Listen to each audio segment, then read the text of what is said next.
जनता को मूर्ख आप कितने दिन तक बना सकते हैं? महिलाओं को कुछ नहीं मिला और वो जानते हैं कि आने वाले समय भी नहीं देंगे। अरे इमामों को सैलरी नहीं। अब मुझे एक चीज बताइए, हर बात को कहते हैं कि एलजी साहब ने रोक दिया, एलजी साहब ने रोक दिया। इमामों को 5 साल से तो सैलरी जा ही रही थी ना, वो तो नहीं रुकी थी।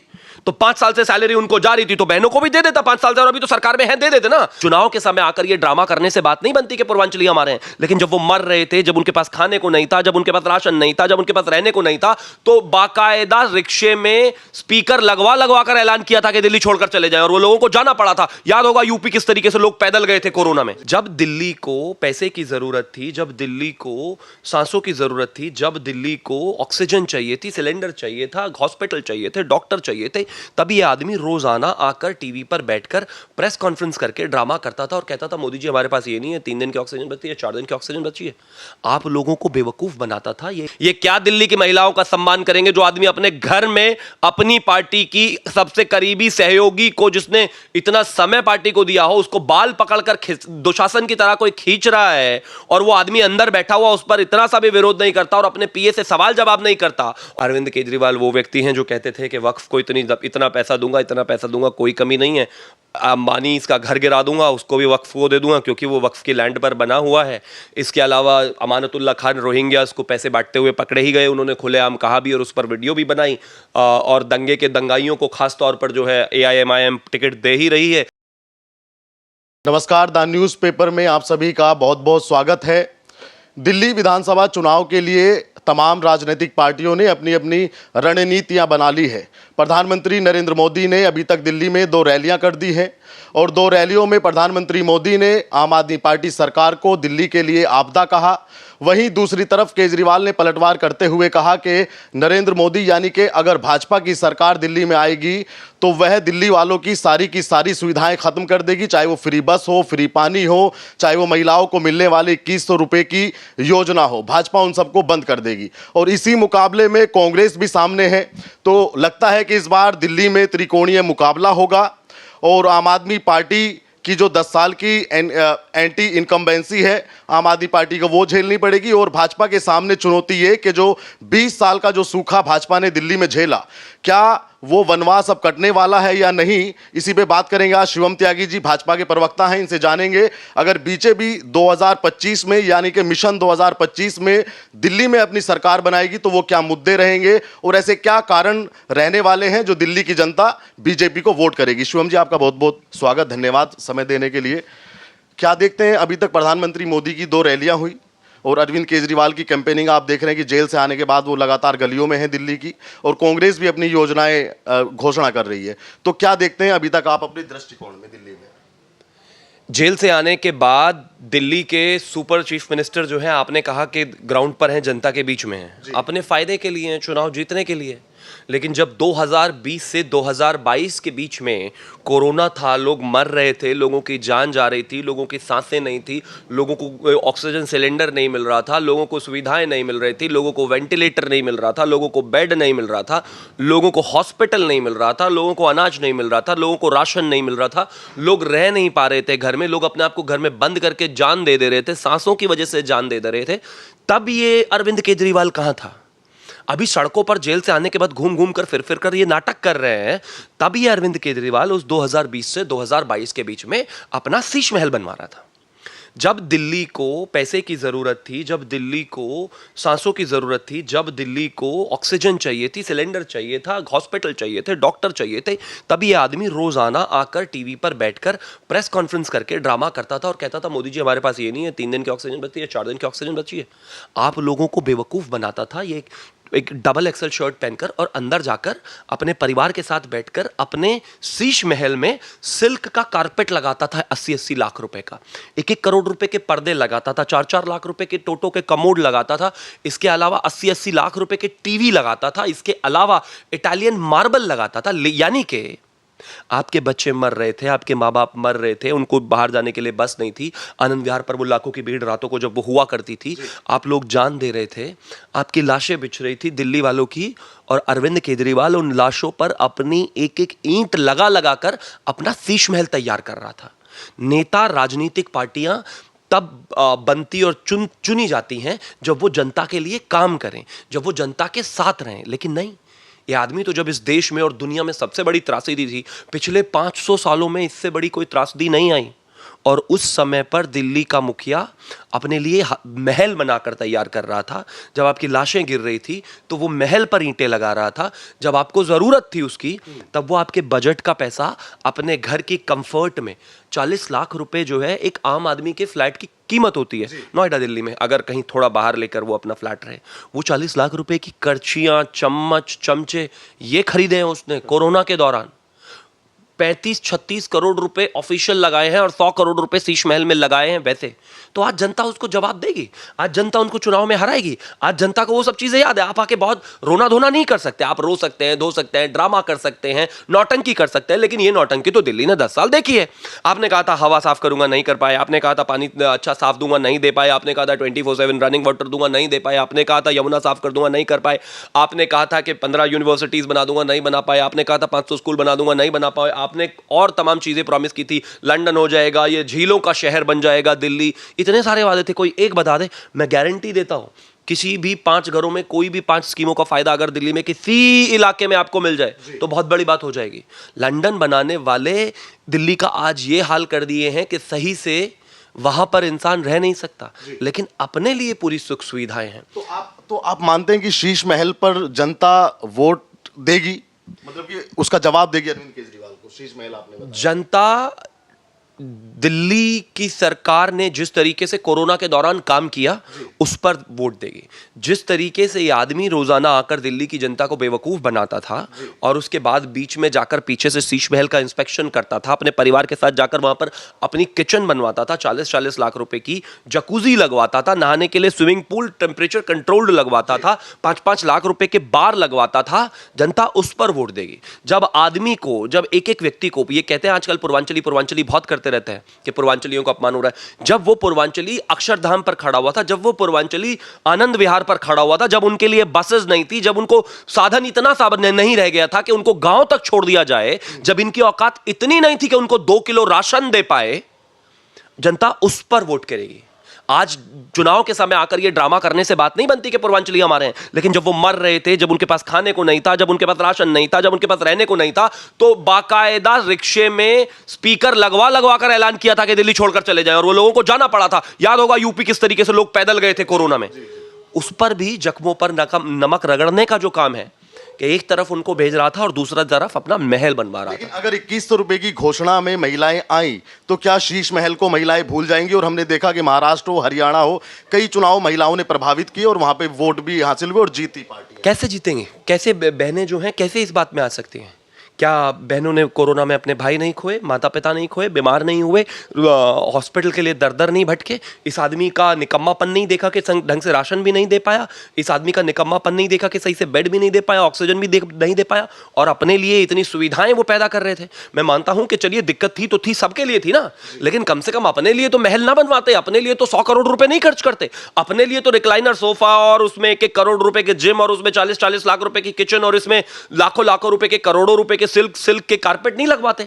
लेकिन वो सब किया उस समय में जब इस हिंदुस्तान में, जब इस दिल्ली में लाशें गिर रही थी। लाशों के ऊपर बना हुआ शीश महल है ये, और जहां तक बात 2100 रुपए की है, देना ही नहीं है, झूठ बोल रहा है। 2021 में इसी अरविंद केजरीवाल ने आम आदमी पार्टी में जाते हुए, कैंपेन करते हुए पंजाब की हर बहन को बोला 1000 रुपए दूंगा। आज 2025 में खड़े हैं, अभी तक कोई एक चवन्नी पहुंची हो तो बता दीजिए। दिल्ली में इसने पहले कहा कि हम 1000 रुपए देंगे। 1000 रुपए देने के लिए इन्होंने 2700 करोड़ रुपए का बजट में प्रावधान किया, लेकिन अगर आप उसमें गुना भाग करोगे तो करीब 9500 करोड़ रुपए चाहिए, यानी कि वो 1000 रुपए का भी कोई मामला ही नहीं है। फिर इसको लगा कि नहीं 1000 कम है तो 2100 कर दिया। कुछ नहीं होने वाला इससे। जनता को मूर्ख आप कितने दिन तक बना सकते हैं? महिलाओं को कुछ नहीं मिला और वो जानते हैं कि आने वाले समय भी नहीं देंगे। अरे इमामों को सैलरी नहीं। अब मुझे एक चीज बताइए, हर बात को कहते हैं कि एलजी साहब ने रोक दिया, एलजी साहब ने रोक दिया। इमामों को 5 साल से तो सैलरी जा ही रही थी ना, वो तो नहीं रुकी थी। तो 5 साल से सैलरी उनको जा रही थी तो बहनों को भी दे देता 5 साल से, और अभी तो सरकार में है, दे देते ना। जब महाराष्ट्र में भारतीय जनता पार्टी की सरकार, मतलब चुनाव हम लड़ रहे थे और उससे पहले सरकार में थे, तो हमने लाड़की बहना कहा नहीं, दे दिया, डिलीवर कर दिया, एडवांस किस्तें दे दी। महाराष्ट्र के बाद अगर हम बात करें तो खासतौर पर मध्य प्रदेश में हमने दे दी। तो जाहिर है जब आप सरकार में हो तब आप नहीं कुछ कर पा रहे, सरकार बनने के बाद जो कि नहीं बनने वाली है फिर रोना चालू कर देंगे। इस तरह के लोगों को इनकी सही जगह दिखाना अनिवार्य है। और मैं फिर से कह रहा हूं, ये राक्षसी कृत्य है। जिस तरीके से जनता मरती रही और वो कहते हैं ना कि रोम जलता रहा और नीरो बांसुरी बजाता रहा, वो वही वाली सिचुएशन पूरे तरीके से थी। प्रधानमंत्री मोदी ने कहा कि आपदा फॉर दिल्ली, यानी कि आम आदमी पार्टी को आपदा कह रहे हैं, तो प्रधानमंत्री जी के श्रीमुख पे लोग कितना भरोसा करेंगे चुनाव में? देखिए, आदरणीय प्रधानमंत्री जी को ये पूरा देश विश्वास करता है और जानता भी है और समझता भी है और उनको देखकर वोट करता भी है। और आप इनको आपदा कह लो, विपदा कह लो, राक्षस कह लो, ये वही लोग हैं। जिस तरीके से स्थितियां हुई हैं, जिस तरीके से डैमेज है, उसको कंट्रोल करने के लिए आप देख रहे होंगे आजकल फर्जी पॉडकास्ट बहुत बनवा रहे हैं। फर्जी पॉडकास्ट चल रहा है। फर्जी पॉडकास्टरों से भी मेरा सवाल है, ये है करने से क्या होता है? काउंटर सवाल क्यों नहीं है आपके पास? वो आदमी बैठकर जो है राज शमानी के पॉडकास्ट पर बोल रहा है कि दे देंगे। आपने पूछा एक सवाल कि 1,000 रुपए आपने प्रॉमिस किया था पंजाब को, आपने दिया क्यों नहीं? कहता दे देंगे, अभी तो सरकार है। तो क्या जबान है नहीं पलट के सवाल ये पूछने की कि 4 साल पहले दिया था कि क्या मतलब चुनाव के साथ दोगे क्या? फिर पूछा गया कि आप कहते थे कि आम आदमी की तरह रहना चाहिए, लेकिन आपने वकील ले लिया इतना महंगा, मनु सिंघवी को कितने पैसे देते हैं? वो कहता है कि हम क्यों ना लें, दिल्ली सरकार की तरफ से पैसा जा रहा है, हम क्यों ना केस जीते, हम केस कैसे हार जाएं? क्या पॉडकास्टर के पास ये सवाल नहीं था कि अब से 5 साल 6 साल पहले यही वो केजरीवाल है? उसकी वीडियो दिखाकर इतना कहने की आवश्यकता थी कि आप ही तो कहते थे कि भ्रष्टाचारी को, बलात्कारी को वकील मिलना ही नहीं चाहिए। आज भ्रष्टाचारी को करोड़ों रुपए खरीद कर जो है आप उसको जा रहे हैं और उसके घर जा जाकर धन्यवाद कर रहे हैं। उसके बाद और भी तमाम चीजें पूछी गई, पानी, इसके अलावा बिजली, इन सब पर सवाल पूछा गया। सीशवेल पर सवाल जब पूछा गया, कहता वो तो पीडब्ल्यूडी ने बनाया है। पलटकर एक सवाल नहीं था। एक प्लेटफॉर्म की भी क्रेडिबिलिटी होती है। एक सवाल तो पलटकर पूछ ही लेना था कि पीडब्ल्यूडी ने बनाया, लेकिन आपने बनने कैसे दिया कोरोना में? चीफ मिनिस्टर आप, जिम्मेदारी आपकी रिस्पॉन्सिबिलिटी, आपका घर बन रहा है, आपका महल बन रहा है, वो 35-35 करोड़ रुपए का, 100 करोड़ रुपए के उसमें जो है इक्विपमेंट्स लगे हैं। तो पॉडकास्टर ने उस पर भी सवाल नहीं पूछा, है करके छोड़ दिया। माना पैसे जरूरी होते हैं, लेकिन ये क्या तरीका होता है? मैं एक चीज मानता हूं, आप फर्जी मेकओवर कर सकते हैं, आप जो है चीज़ों को कवर करके कोशिश कर सकते हैं कि आप उनको कुछ बेहतर बना दें, कुछ दिखने में थोड़ा अच्छा लगे, लेकिन प्रदेश की जनता अच्छे तरीके से जानती है। कितने ही फर्जी पॉडकास्ट कर लीजिए, कितने ही झूठ बोल लीजिए, यूट्यूब की लाइब्रेरी में सारे वीडियोस आपके जमा हैं। वकील नहीं मिलना चाहिए भ्रष्टाचारी को, ये भी है। मुझे घर नहीं चाहिए, ये भी है। मुझे कमरे नहीं चाहिए, ये भी है। मुझे गाड़ी नहीं चाहिए, ये भी है। मुझे 100 की सिक्योरिटी नहीं चाहिए, ये भी है। मुझे कुछ नहीं चाहिए, मैं आम आदमी रहूंगा, ये भी है। और आज सिल्क की कारपेट पे चल चल के, जो हिंदुस्तान में सिल्क का कुर्ता नहीं मिल रहा लोगों को, और ये कारपेट लगा रहे हैं, जकूजी में नहा रहे हैं, ये सारी चीजें आपकी यूट्यूब पर है। हो सकता है इनसे कोई इंटरव्यूअर सवाल ना पूछ रहा हो, लेकिन जनता सब जानती है। आतिशी मार्लेना ने कल एक पीसी की और उस पीसी में उनके आंसू आ गए। वो कह रहे कि मेरे पिताजी अध्यापक रहे और मेरे पिताजी के बारे में रमेश बिदूड़ी जैसे लोगों को कहा, और वो कह रहे कि भाजपा का चेहरा ये है कि महिला के विरोधी और महिला का अपमान करना ये जानते हैं। मुझे लगता है कि महिलाओं पर ना ही बात हो तो ज़्यादा बेहतर है, आम आदमी पार्टी के लिए ज़्यादा बेहतर होगा। शाज़िया इल्मी से लेकर तमाम महिलाओं को किस तरीके से पार्टी से बाहर अपमानित करके निकाला गया, ये देश जानता है। और उसको भी छोड़ दीजिए, किस तरह से खास तौर पर उसी शीश महल में उन्हीं की राज्यसभा सांसद स्वाति मालीवाल को पीटा गया, पीटने के बाद उनको अपमानित किया गया, घसीटा गया, बाल पकड़कर बाहर फेंक दिया गया, और उसी आदमी को जेल से बेल इन्होंने कराई, अपने साथ रखा। आज तक उसी विभव कुमार को पीए बनाया हुआ है। उसी घर में अरविंद केजरीवाल बैठे हुए थे और महिला उनके घर में पिट गई। ये क्या दिल्ली की महिलाओं का सम्मान करेंगे जो आदमी अपने घर में अपनी पार्टी की सबसे करीबी सहयोगी को, जिसने इतना समय पार्टी को दिया हो, उसको बाल पकड़कर दुशासन की तरह कोई खींच रहा है, और वो आदमी अंदर बैठा हुआ उस पर इतना सा भी विरोध नहीं करता और अपने पीए से सवाल जवाब नहीं करता। और संजय सिंह एक दिन पहले आकर कहते हैं कि हाँ उस पर हम कार्रवाई करेंगे, उस पर विचार करेंगे, और अगले दिन पलट जाते हैं। तो दूसरों को महिलाओं पर भाषण ना दे तो ज्यादा बेहतर है। और मैं सिर्फ यही कहना चाहता हूं, इस बार मुद्दों से भटकाने से काम नहीं चलेगा, आंसू बहाने से और इन सब चीजों से और धरने देने से जवाब देना पड़ेगा। 10 साल की गवर्नेंस है ना, जवाब दीजिए अपनी कॉन्स्टिट्यूएंसीज में क्या काम किया है, जवाब दीजिए कोरोना के दौरान क्या काम किया है, जवाब देना पड़ेगा। और तभी जनता इनको इस बार बाहर करने वाली है, क्योंकि जवाब नहीं है। तो क्या रमेश बिधूड़ी ने जो कहा, आप उसे किस तरह देखते हैं? मैं मानता हूं कि इस देश में और प्रदेश में कहीं पर भी महिलाओं का सम्मान होना चाहिए। कहीं ना कहीं इस चीज को विशेष जो है ध्यान रखा जाना चाहिए, और आगे भी भारतीय जनता पार्टी रखती रहेगी। लेकिन सवाल दूसरों से यह है कि जिस तरीके से उनका महिलाओं के प्रति रवैया रहा है, पहले उस पर भी क्लैरिफिकेशन दे दे। आतिशी जी के आंसू उस दिन कहां थे जिस दिन स्वाति मालीवाल के साथ ये सब हो रहा था। आज आतिशी जी की जबान उस समय कहां थी जिस दिन स्वाति मालीवाल को इस तरीके से घसीटा गया। आतिशी जी के सारे जितने भी भाव भंगिमाएं हम सबका सम्मान करते हैं, लेकिन ये सब कहां थे? महिला तो एक ही है ना, उस पर भी अगर दो शब्द बोल दिए होते तो बेहतर रहता। नई दिल्ली की विधानसभा सीट पे मुझे एक सवाल पूछना है कि वहां पे पूर्व मुख्यमंत्री के बेटे संदीप दीक्षित और खुद मुख्यमंत्री रह चुके अरविंद केजरीवाल और एक तरफ परवेश वर्मा, तो ये क्या अरविंद केजरीवाल इस बार अपनी सीट भी हार जाएंगे? कुछ लोग ऐसा भी कह रहे हैं, या वो अपनी सीट को बचा लेंगे? आपको क्या लगता है?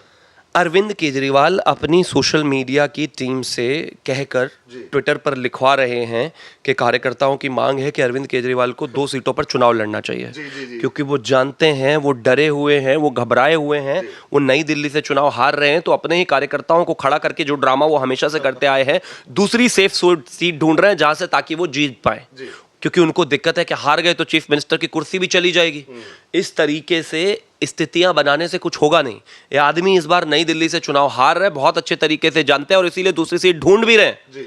और बैकड्रॉप जो है, अभी तो मुझे ये भी सुनने में आया कि रोजाना जो है राहुल गांधी के बंगले के बाहर जाकर जो आधा घंटा इंतजार किया जा रहा है कि किसी तरीके से कोई गठबंधन की बात बन जाए, क्योंकि जानते हैं जब 10 साल आप काम नहीं करते तो आपकी स्थितियां यही होती हैं। क्या शिवम जी, अगर हम देख सकते हैं या हम ये मान सकते हैं कि इसी दिल्ली चुनाव में इंडिया गठबंधन जो था वो धराशायी हो चुका है, वो टूट चुका है पूरा? कोई गठबंधन है नहीं। गठबंधन कोई जो है कहीं पर भी किसी तरीके से, मतलब साथ बैठ के पार्टी करने को गठबंधन नहीं कहते। चाय समोसा साथ बैठ के खा लेने को गठबंधन नहीं कहते। वो तो आप भी मेरे साथ बैठ जाइए तो इसका मतलब क्या गठबंधन हो गया क्या?